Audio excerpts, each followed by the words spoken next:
শুভশ্রী। আপনারা দেখছেন ত্রিপুরার খাস খবর। এই মুহূর্তের বিশেষ খবরে আপনাদের স্বাগত।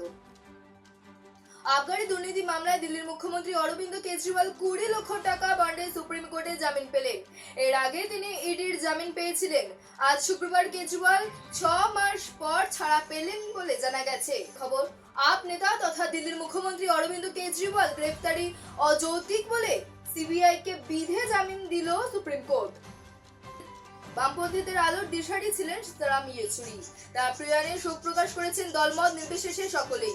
রাজনৈতিক মহলে সর্বত্রই তার গ্রহণযোগ্যতা ছিল। শোক প্রকাশ করলেন প্রধানমন্ত্রী নরেন্দ্র মোদী, রাষ্ট্রপতি দ্রৌপদী মুর্মু, বিরোধী দল নেতা রাহুল গান্ধী, তৃণমূলের মমতা বন্দ্যোপাধ্যায় সকলেই। পরের খবর রসুন নিয়ে। চীনা রসুন এখন আতঙ্কের আর এক নাম। 1400 কুইন্টাল রসুন বাজেয়াপ্ত ভারত নেপাল সীমান্তে। পরের খবর, এবার ভারতের সবচেয়ে ধনী মহিলাকে নিয়ে, যার সম্পত্তির পরিমাণ 2.5 লক্ষ কোটি টাকা।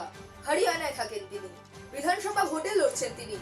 সেই সাবিত্রী জিন্দল এদিন মনোনয়নপত্র জমার শেষ দিনে নির্দল প্রার্থী হিসেবে মনোনয়নপত্র জমা দিলেন।